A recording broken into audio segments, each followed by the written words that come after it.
Yeah. You know what this is? No. Can I move it outside for just for now? Or do you get anything on it? Hold back here. That way people can. I got it. I got it.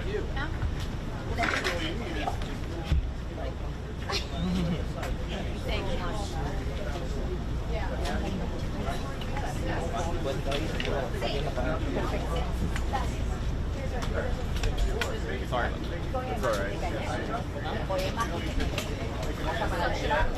Let's go live.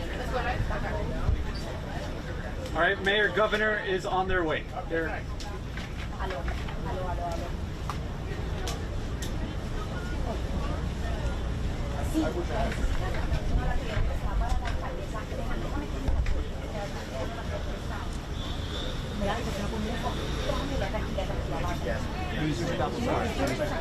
the governor will go first. Send it to the mayor. They have one. But they have to remove it because they need it. I'm gonna need it too for my life. Like the second I'm done.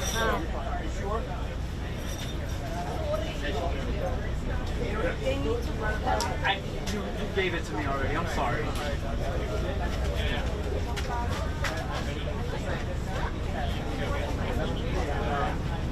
Oh, shut up. Hold on, I have to get into the main.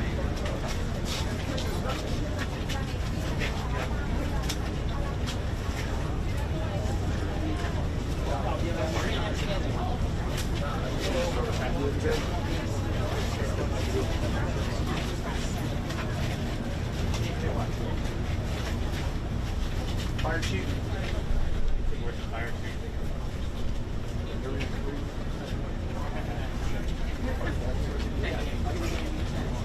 Yeah. Fire chief.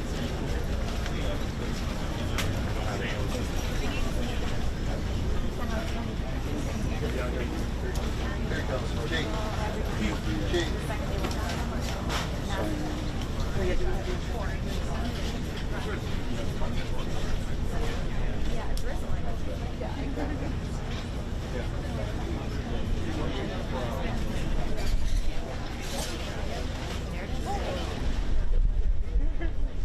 this an omen?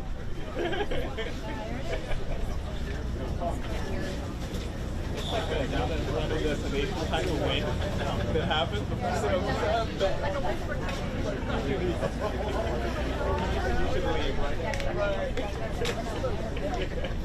Hello everyone, thank you for joining us again. We're going to start the press conference shortly. Remember, please hold your questions to the end and we'll be addressing everyone. We can bring down one a little bit, please. That light. Too much.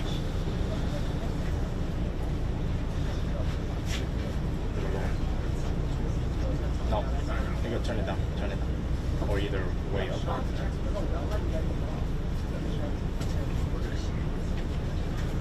And calling up to the podium, Congresswoman Debbie Schultz, please.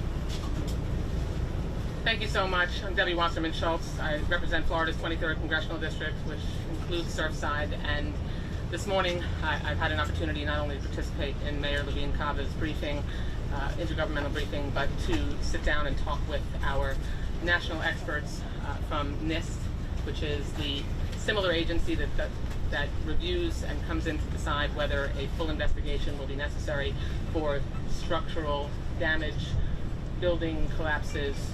They were investigators in 9/11. They were investigators in a number of structural incidents around the country and are the best of the best when it comes to making sure that they do a complete and thorough overview. They're in a preliminary investigation right now to determine whether or not they open a full investigation. I mean, I'm not an expert, but I would expect that it is natural that they would decide to do that. And their role is to very forensically review, as the process of going through the rubble, even during the search and rescue process, to help make sure that evidence is preserved, which they're working with the task force on debris to do that, to make sure that even with the Army Corps of Engineers that is embedded in their team, to take a look at some of the issues that have arisen anecdotally, but the issues like the questions around the structural damage to the pool, that area that has been mentioned, and other different points of weakness, they will look through that preliminary investigation and determine whether they open a full investigation, and that is triggered when they get a sense of, after their preliminary review, of whether or not any decisions and fact-finding that they engage in as a result of that investigation can have longer-term implications and recommendations for how we change federal oversight, federal law related to building construction and the kind of code enforcement decisions that will have to be made on the ground. So it's really important and very significant that they're here as early as they have been, because getting them here, embedded with the debris task force, making sure that they advise on how evidence should be preserved once law enforcement takes over, will give them a better chance of answering the question that I know I've been asked over and over. We all have been, okay, how are we going to deal with the long-term implications of this? Did this only impact just this building? We have, as we've said, structures like this all the way up the coastline, of the United States. And what NIST will be able to help do is, they're a fact-finding, not a fault-finding agency, and a long-term investigation of theirs would give us a chance, for me, as a member of Congress, to be able to to adopt changes in federal law that will help them make sure that when structures are built, that something like this could never happen again. So I'll continue to be engaged with our very seamless local, state, and national leaders so that we can make sure that we continue the whole of government approach where there's no daylight between any of us. Thank you so much, and thank you, Mayor Levine-Cava, for all your work. Thank you, Congresswoman. And Governor Ron DeSantis. Well, I had a chance to meet with a number of the urban search and rescue teams today, and as I have seen them, of course, over the last many days, but they've been going at it for over 100 hours straight. When there's danger, they run towards it. They obviously shepherded a lot of people to safety initially, and they have been every minute of every day since the building collapsed trying to identify survivors. They're putting themselves at risk in order to do that. Not only because you could have additional collapse, you've had deep-seated fires that they've had to fight. It's been an incredibly hazardous environment, and they've been on the scene nonstop from the very beginning. So I just want to thank them for what they've done. We obviously have some other folks throughout the state that have been able to also come and supplement, but those teams here in South Florida, they're the best of the best.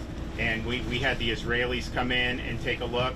And the Israelis told some of the families what those Miami-Dade search and rescue folks did is exactly what we would have done, exactly what should have been done. And so I think it's a testament, our best in the country here in South Florida, some of the best in the world. Obviously, Israel coming over, they deserve a lot of credit for putting themselves out there. And obviously, the search continues, and it will not stop until there's a resolution. So thank you for that.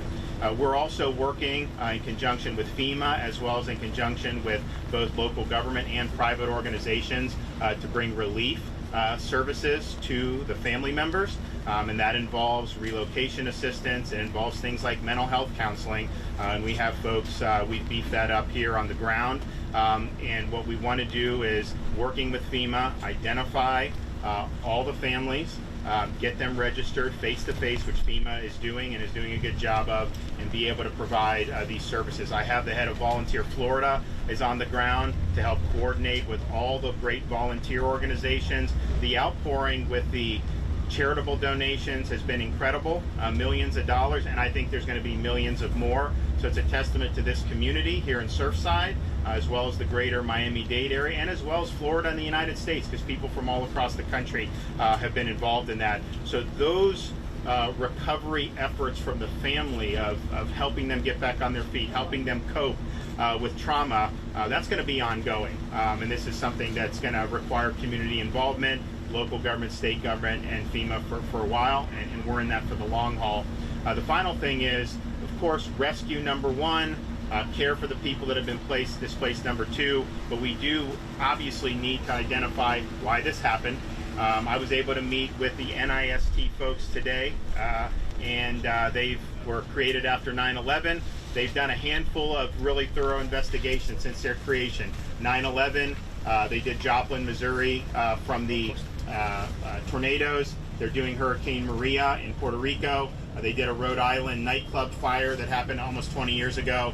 And so they've never done just a straight building collapse that wasn't involved with either hazards or terrorism. And so this is going to be something that's important. It is something that's going to be very thorough, and it is something that is not going to happen in a day or two. This is going to take a long time. That's the time horizon they work on, and I understand that.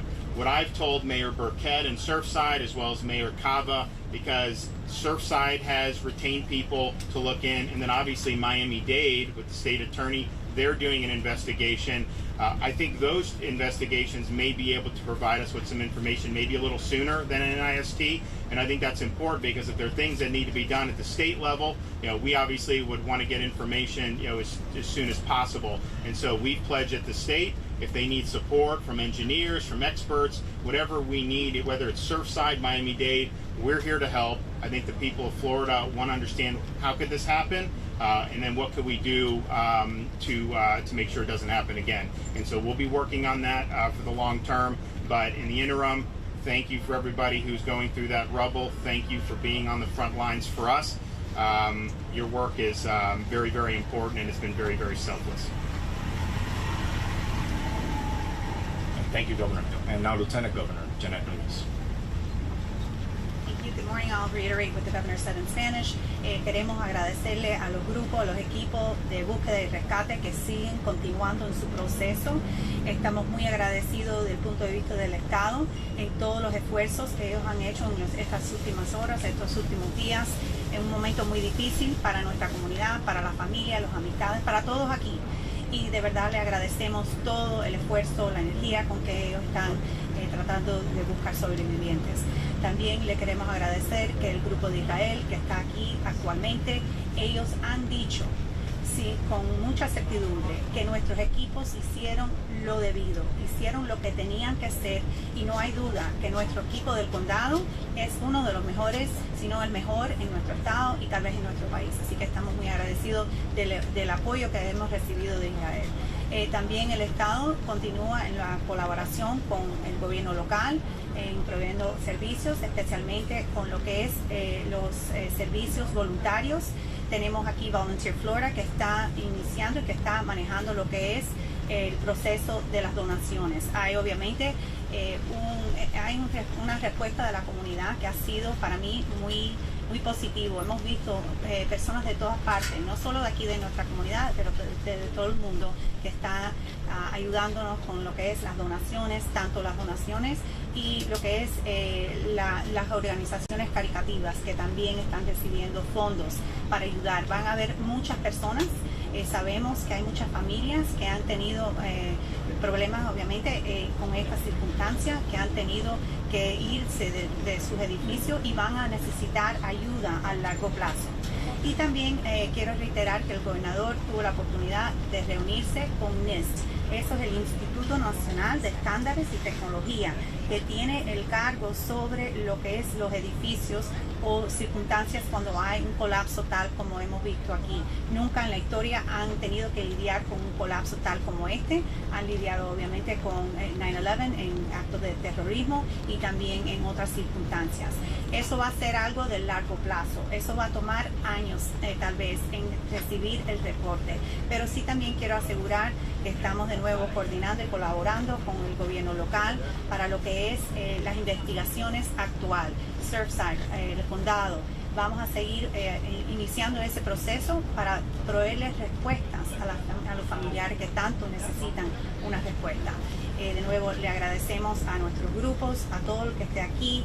Estamos unidos en el dolor de esta comunidad, de los familiares, y que Dios bendiga a todos los que están trabajando día tras día, sacrificando. Muchas gracias.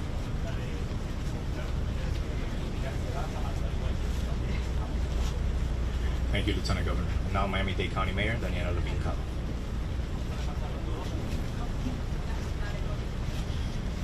Here we are, day 5, and the search and rescue work continued throughout the night. 24/7, the tireless work of our first responders. These are truly the men and women who have dedicated their lives to saving lives. And this is what they live for, to save lives. So they're out there with every resource that they need to ensure that they can search this area, they can sweep the mound with cameras, with dogs, with sonar, and additional heavy machinery that has come in to start to clear away the debris. We are exploring all possible avenues that they identify. And we're going to continue and work ceaselessly to exhaust every possible option in our search.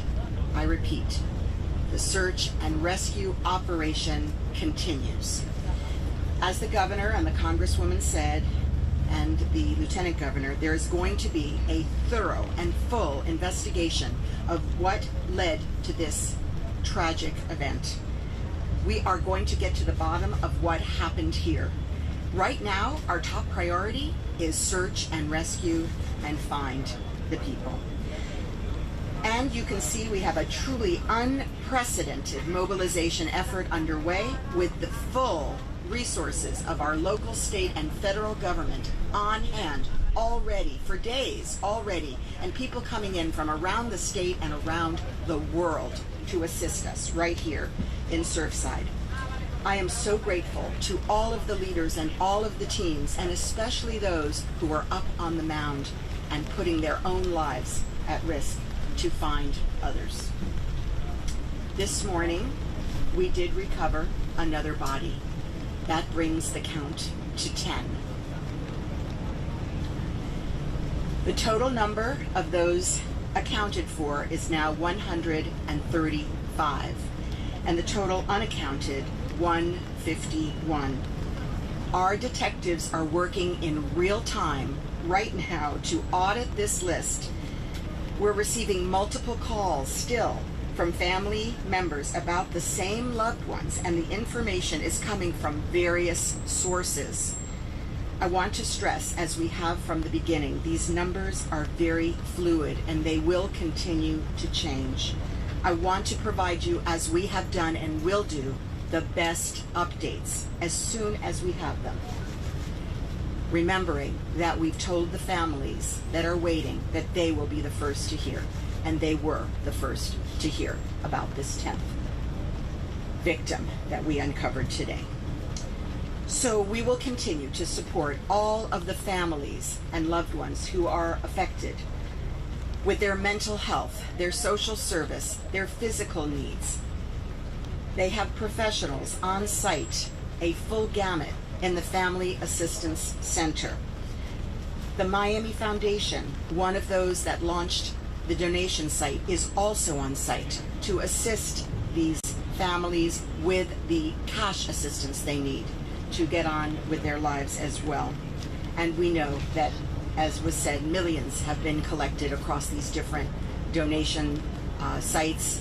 It's really quite incredible. So please continue to pray for the families, continue to pray for the search and rescue team, the best in the world. We have hundreds on backup. We have the people we need.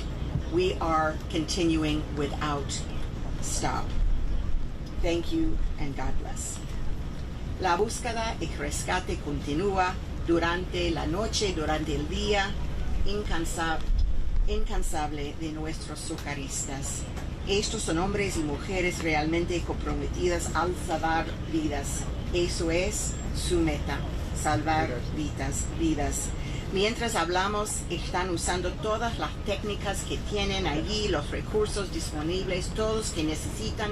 Tenemos recorriendo el lugar con perros, usando maquinaria pesada adicional para limpiar los escombros y explorando todas las vías posibles. Vamos a hacer todo lo posible y agotar todas las opciones en nuestra búsqueda. No vamos a dejar nada. Como dijo el gobernador y la congresista, habrá una investigación exhaustiva y llegaremos al fondo de este asunto, federales, estatales y locales. Como pueden ver, tenemos una movilización sin precedentes de apoyo y recursos en el sitio del Estado, federales de FEMA, los equipos internacionales que nos apoyan y todos nuestros otros aliados. Estoy muy agradecida con todos los líderes y equipos que están aquí para apoyar esta operación. Estamos trabajando juntos para salvar vidas. Esta mañana recuperamos otro cuerpo, lo que eleva el número total de víctimas a 10. Como siempre, hablábamos con las familias primero de anunciarlo acá. El número total de los contabilizados es ahora 135 y los no contabilizados es 151. Quiero enfatizar, como siempre, desde el principio, que estos números siguen siendo extremadamente fluidos y seguirán cambiando. Estamos trabajando brindarle a las mejores actualizaciones que tenemos y continuaremos haciéndolo, porque sí, cambian los datos. Continuamos apoyando a todas las familias afectadas con profesionales de servicios sociales y de salud mental, con más que 20 grupos ayudándonos en el sitio de asistencia para familiares. Estamos agregando todo en el centro y estamos muy agradecidos por toda la ayuda que estamos recibiendo. La Fundación Miami, uno de los que está recibiendo donaciones, también está allí ayudando a las familias con necesidades para pagar para las necesidades. Continuamos orando para las familias, para los que están allí y para nuestros socorristas que están poniendo sus propias vidas en mucho riesgo para esta búsqueda y rescate. Gracias a todos.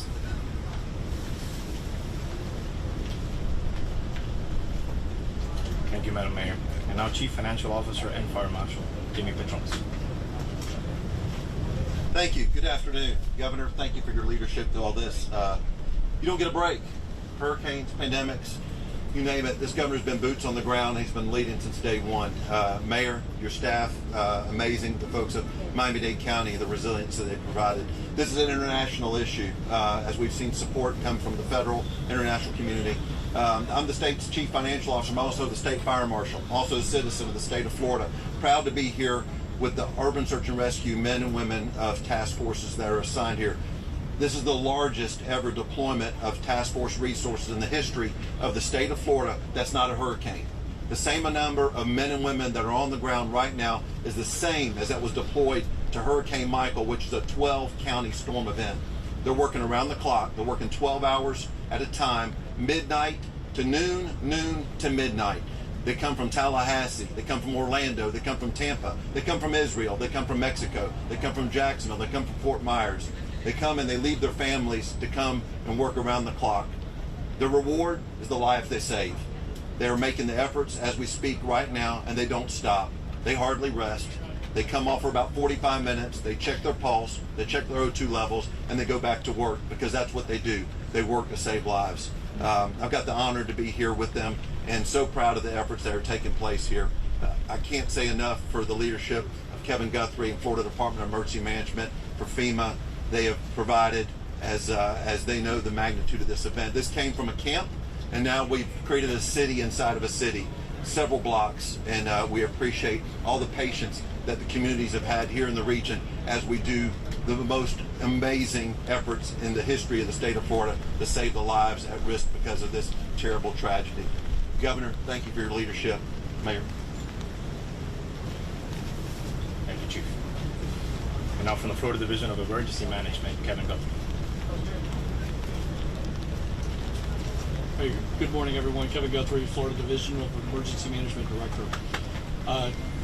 Yesterday at about 4:15 yesterday afternoon, Mayor Cava, Chief Kaminsky asked for the assistance of a federal incident support team specifically related to urban search and rescue. FEMA was in the room at the exact same time. The informal communication of that request happened in minutes. So that request was sent up and mobilized, and we have followed up with the necessary paperwork. So again, I think it's important for everyone to understand that as soon as Mayor Cava, Chief Kaminsky, Director Ramirez need a resource, we're sitting together, we're working together underneath the leadership of the governor, the lieutenant governor, Mayor Cava, and others to make sure that that happens instantly. And again, as Congresswoman said, there is no daylight in between either one of us. So I think that's important for everyone to know. I will say that we also are mobilizing today a Florida DHSMV bus to help people get ID cards for those that have been displaced. They need ID cards, driver's licenses, and things of that nature. Those will be that bus will be deployed today. Should be here on site tomorrow. Thank you. Thank you, Director. And now the Surfside Mayor, Charles Burkett. I just have a handful of things I want to share with you. First was this morning I was at the site and I observed hundreds of search and rescue people actively using their hands, digging out, and doing what they're here to do. I also observed the heavy equipment that the governor and the federal government have sent down to us in action, lifting off huge slabs and moving them away from the pile. Secondly, I visited with the families again this morning, as did everybody probably standing here, and we heard from the Israeli team that is here, and one of the things I wanted to note was that the Israeli commander told us that the teams that are out there are working fabulously together. There's a joint effort, there's a camaraderie, and everybody has the same goal, and that's to pull people out of there. He also added that the intensity and the numbers will continue to increase, which I was very interested to hear. Thirdly, I want to make everybody aware that there has been some discussion about why this happened, and that is, as the Mayor Cava said and the Governor said, that's an issue for another day, because right now we have two issues. Number one is to pull our family and friends out of that rubble and reunite them. Number two is to support the families. But to the end, with respect to the information, we directed our staff to go ahead and scan every shred of documentation that the town of Surfside has, which includes going to our archive storage sites. We've got boxes, and we're sending those boxes to a printing scanning company, and those documents will be available for your review. I know you've seen some documents already, and again, I haven't had a chance to watch the news because we're sort of in the midst of this disaster, all of us. I don't know that anybody else has a chance to watch the news either, but I learn of stuff from you guys, and I'm able to follow up on it. But most recent are a couple disturbing comments that I saw regarding minutes, board minutes at the Champlain South Towers with respect to some of our officials in town. But be that as it may, we will get to the bottom of it. Last comment I want to make is, late last night I had toured, and this is on the personal side, I had toured the site as I normally do. Usually I'm there 3 times a day, in the morning, in the afternoon, in the evening. And I came across a little girl, and she's about 11 or 12 years old. And I had seen this little girl before, and I know because she was with her mom, and we had talked. And she may have been with her dad, I'm not quite sure, but one of her parents was in that building at the time of the collapse, and the other parent lives a couple buildings away. And she told me she goes back and forth. When I came across her, she was sitting in a chair by herself with nobody around her, looking at her phone. And I knelt down and I asked her, I said, "So what are you doing? Are you okay?" And she said, "Yes." And she said something. And what she was telling me, it was a Jewish prayer. But she was reading a Jewish prayer to herself, sitting at the site by where one of her parents presumably is. And that really brought it home to me.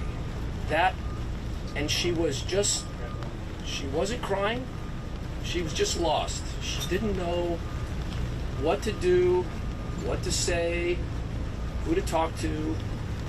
And I was looking for her this morning at that family meeting, and I didn't see her, but I am going to find her, and I'm going to tell her that we're all here for her, and we're going to do the best we can to bring out that parent. So anyway, it's horrific.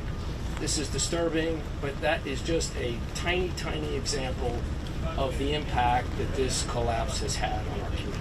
Thank you. Thank you, Mayor. Now Miami-Dade Commission Chairman Jose Beverly's.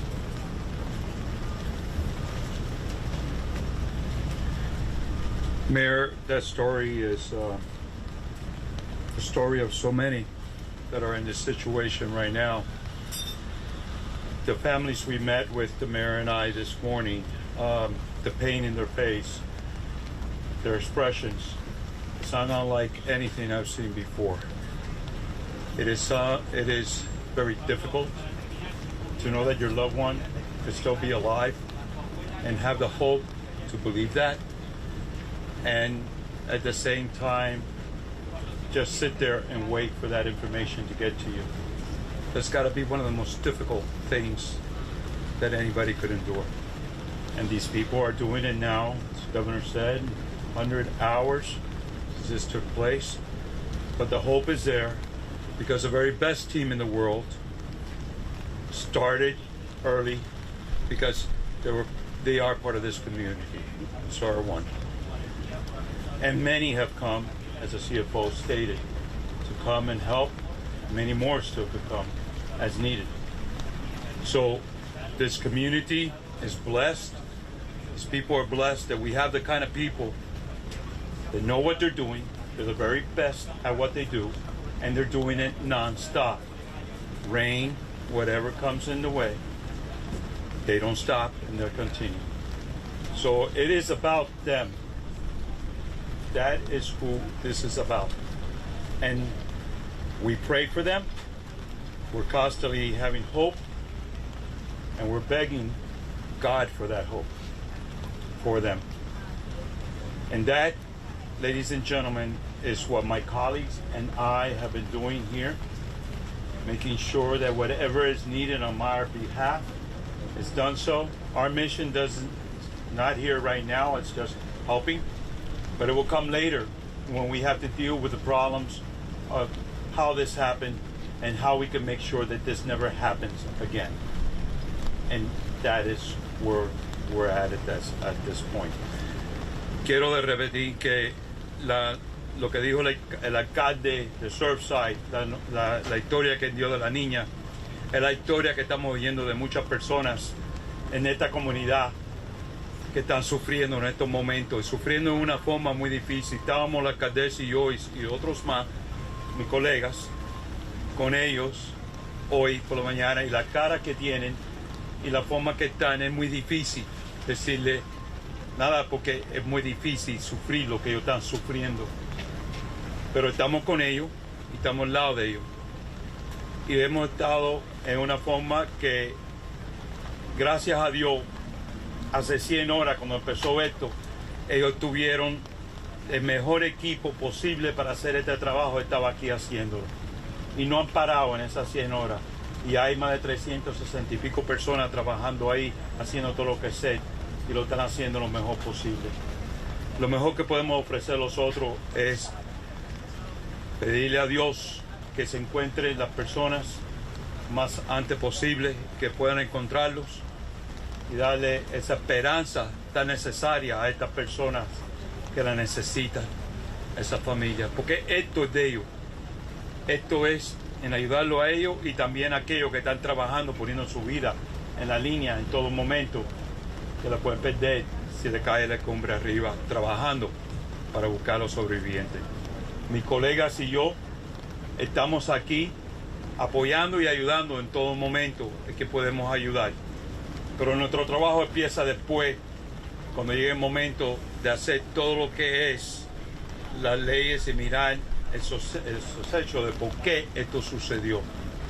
Y a la vez que esto sabemos qué es lo que sucedió, entonces vamos a hacer las cosas apropiadas, las leyes apropiadas, conjunto con el Estado y con todos los compañeros que tenemos, porque todos los gobiernos, todos estamos trabajando juntos en esta desgracia que ha tomado puesto en nuestra comunidad.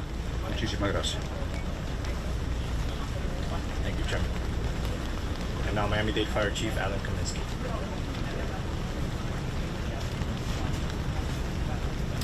Good afternoon. We actively continue our search and rescue operations. We have all Florida task force teams on site, still operating throughout our 12-hour operational periods.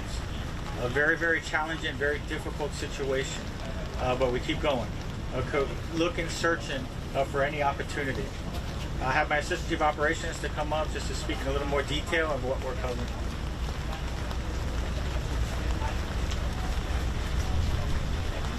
Thank you, Chief. All right, so just a recap from yesterday versus today and what we're looking for later on today. So as the operations continue, we have personnel utilizing bucket brigades, including the heavy machinery, to start removing some of the debris. This afternoon, we'll be switching positions as a result that most of the individuals have come up upon larger concrete areas that now require heavy machinery. During that process of the delayering, we did find the 10th victim, as the Honorable Mayor had mentioned. That person was processed and removed from the pile, and operations continued. Again, the operations continue in the search and rescue mode. There's a misunderstanding in regarding that everyone believes that the search and rescue operation should cease after a specific time, and that's far from the truth. In the end, there's numerous variables and facts. It's not based on opinions. It's not based on time. It's not based on a specific area you just happen to see on TV that went down. It's based on variables and facts. In conjunction with that, we have to consider all options. Then, and only then, we take all that information and we make a collective decision. But it's not going to be from an office. It's not going to be from a television. It's not going to be from an individual that's down the street. It's going to be made collectively with the incident commander and from there on forth. Thank you.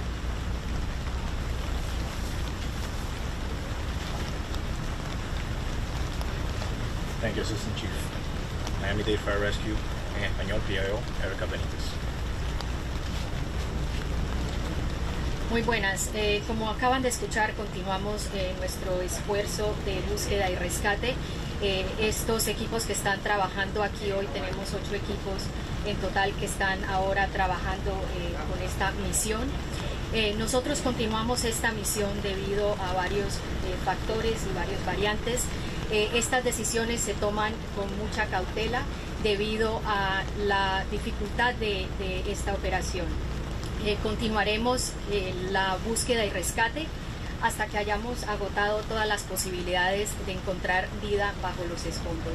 Esa es la misión de los hombres y las mujeres que están trabajando en esta misión, y eso continuará hasta que se tome otra decisión. Muchas gracias. Thank you, Erica. And we're going to open up for questions. Again, please raise your hand or be selected. Go ahead, right here.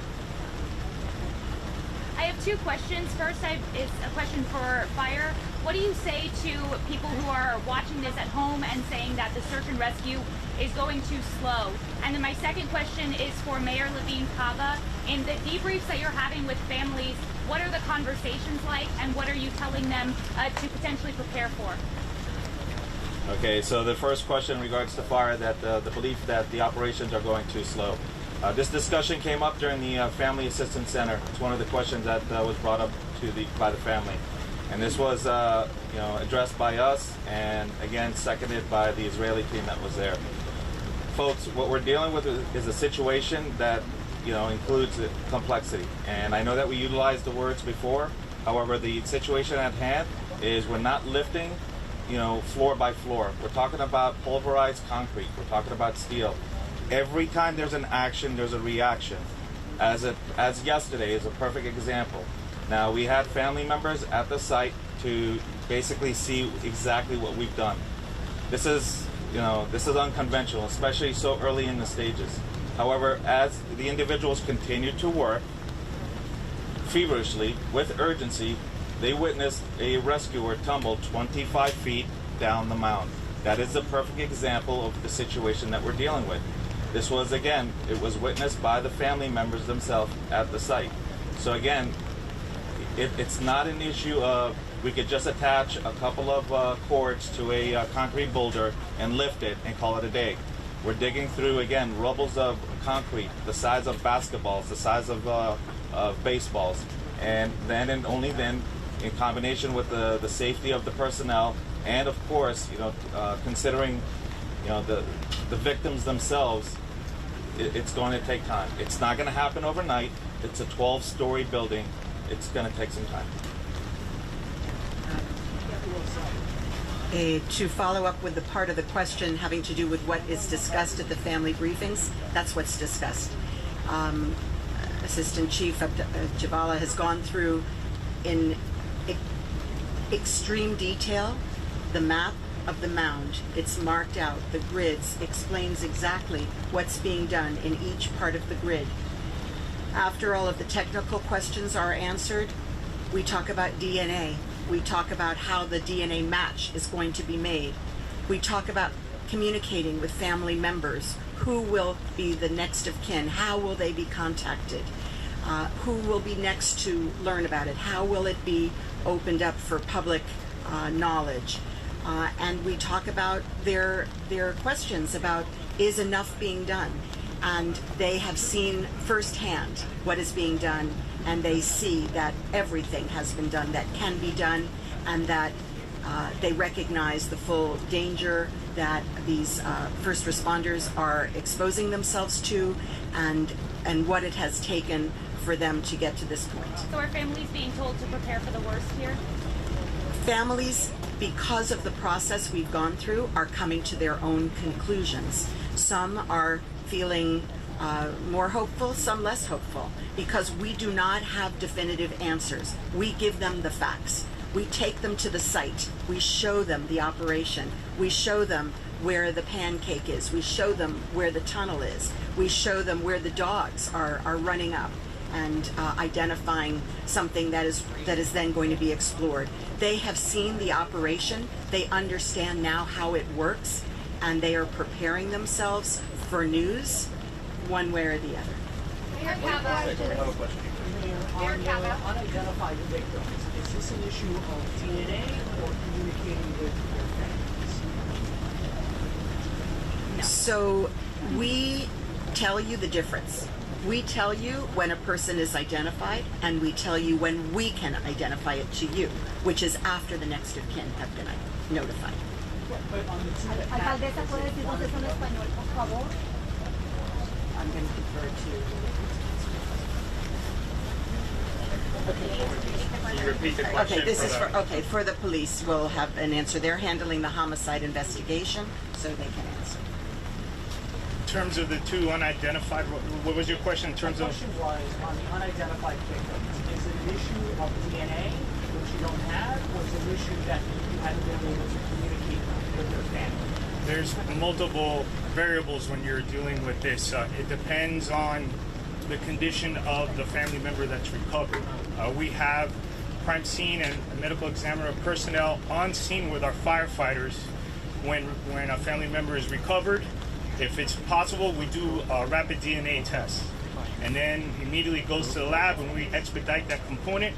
Once we have a positive match, we, in a very sensitive and personal manner, we make contact with the next of kin. If there's a component where we cannot get rapid DNA, the medical examiner will collect the family member, and that process will happen at the medical examiner's office. Once that family member is identified, then that process will happen. We'll notify next of kin same way. That's how we do it, and we do it all with respect and integrity. It's very emotional. This whole process has been emotional, and that's why I call it family member, because what we've gone through here, I think we're all family now. Just to follow up on that question, have any of these remains been identified? Facts and variables you're gathering. Sure. One moment, let me just answer. What was that, ma'am? Have any of the remains been able to be identified? Once we make, that's why you see when we say we have lost 10 and there's 9 identified, that's because that process is going on. You know, when it comes to the part that it is a family member that we're unable to identify at that moment, the medical examiner will assist in that with that process, and that'll come along, and obviously that will affect the numbers as we move along. That's why all these numbers that we're giving are right now subject to change. We're dealing with a very terrible situation here. That's why we have to be always keep mindful of our family members that are listening and watching right now. Sir? Yes. I'm sorry. Okay, to the fire chief? All right. Can you just please talk about some of the facts and variables that you're gathering that may be providing you some hope? All right, so in regards to some of the facts and variables that the operations and every operational period that we hit upon, as we continue to delayer, just as we mentioned to the families at the Family Assistance Center, we have what we utilize is called sonar. It's listening devices. Okay? In addition to that, some of the facts that we have, or some of the variables, are the sizes of the void spaces.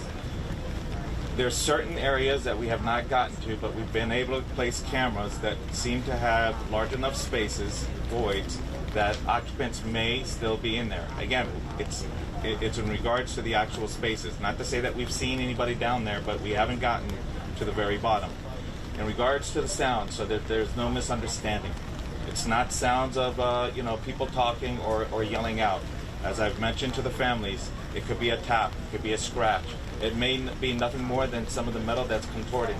But at the end, as I've said before, all variables, all facts have to be made before we make a decision to move to the next phase. And I can tell you that it's not based on one little section because it was completely destroyed. I have to look at the entire pile as 100%, confirmed in regards that we need to go to the next phase. And again, I got to reassure, re-mention the fact that we're just not there yet. We're just not there yet. Bogota News, now that we have some semblance of a DNA database for victims, what's the timeline from recovering someone to identifying them to notifying the family? What timeline are you looking at from the discovery to what we know? This is what's so amazing, the work that's being done not only by our fire personnel, but our homicide detective, our crime scene personnel, and our medical examiner, our rabbis who are there also on the scene that are helping us.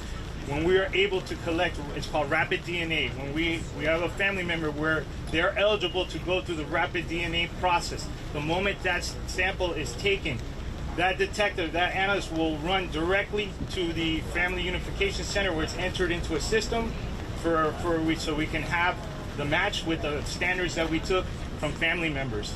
Then there's a second protocol at the lab. It's verified because we cannot have a partial. It has to be 100% because we cannot re-victimize our family members and give them wrong information. Typically what we've been seeing has been within a day when we're able to get the rapid DNA component. When the DNA has to be done from the medical examiner, they do it as fast as they can, and then that notification is made. But that's pretty much how the process is, and we do it as fast as we can and as accurate and correctly as we can. Alcaldesa, buenos días. En español, please. Alcaldesa, usted hace un momento describió lo que pudieron ver esos familiares ayer en el sitio, porque obviamente para ellos visualizar el trabajo era diferente a lo que veían en los noticieros. ¿Puede escribirnos en español qué vieron ellos ayer del trabajo minucioso que se está haciendo adentro, por favor? Sí, las familias que están visitando el sitio se ven exactamente la basura que existe, pueden más o menos identificar dónde estaban en la vivienda de sus amados y se ven los socorristas haciendo su trabajo. Por ejemplo, dijo antes que uno cayó durante que estaban allí mirando, cayó a unos pies por el peligro que existe, muy instable, agua, eso. Vieron los perros, vieron las cámaras, el túnel que hicieron. Entonces eso fue algo muy, muy importante, muy catártico, algo que lo ayudaba mucho en pensar, pensar en sus amados, pensar de dónde eran, y tal vez si ellos no sobreviven, imaginar ellos allí para la última vez. Eso ayudó quizás a que estén con un poco más de confort de saber que el trabajo sí se está haciendo, porque había muchas quejas de los familiares que los escuchábamos decir. Ellos estaban muy contentos de tener esa oportunidad hasta que nos agradecimos para la oportunidad de ir y que ellos ya ahora entienden lo que está pasando y tienen el confort de saber que todo que podemos hacer está hecho. Final question. To any public official, could you please answer to Floridians, not just those here, but to those around Florida who ask, in the face of published reports, suggesting that at least potential big signals about problems with this complex, from Surfside to county reports to private reports that have been published and suggested there were issues. How can people have confidence in the process going forward, given what at least initially appears may have been the signals about problems with this building leading up to the collapse? Let me say from the county's perspective, the buildings that are under our jurisdiction are being reviewed. We have on site, we're going through every building that has been reviewed to make sure that every problem that's been identified is pursued. I feel confident that it has been. We have a very, very rigorous building department, and we stand ready to assist our cities, just like is happening in Surfside, to do that deep dive, and not only that, but immediately to make any changes that we can to make this process more robust in the future. Did that answer your question? Well, Surfside, I told you. This morning. Yeah, well, no, I didn't, and that's why, because I'm here sort of in the news rather than watching it. But the bottom line is, my commitment is we're going to take everything we have, boxes digitally, get it scanned, and get it up on the website. It is what it is. And we're going to let you guys sort of review it, and we'll address it as it comes. But like I said, I think all of us agree that the number one priority today is to rescue people out of that rubble. Number two is to support the families, and then we'll get to that. But just know that that is in the works, and we will be 100% transparent. Thank you. Good job. And for Creole translation, Ivan Morisot.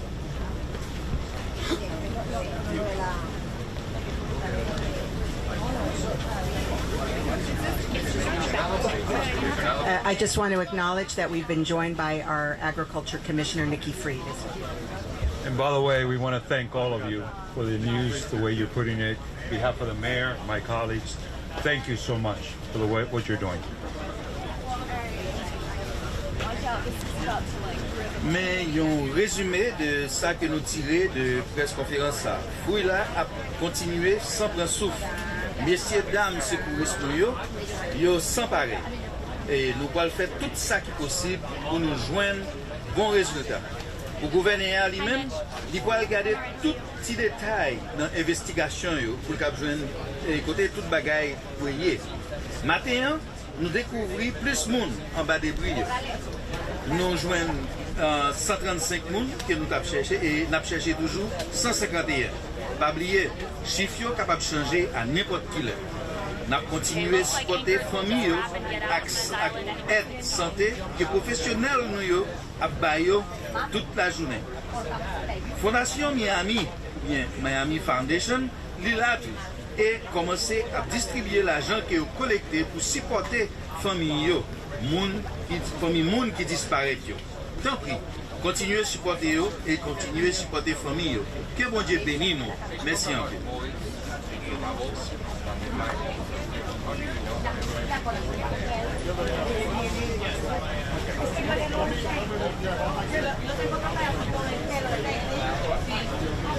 O hay la pregunta,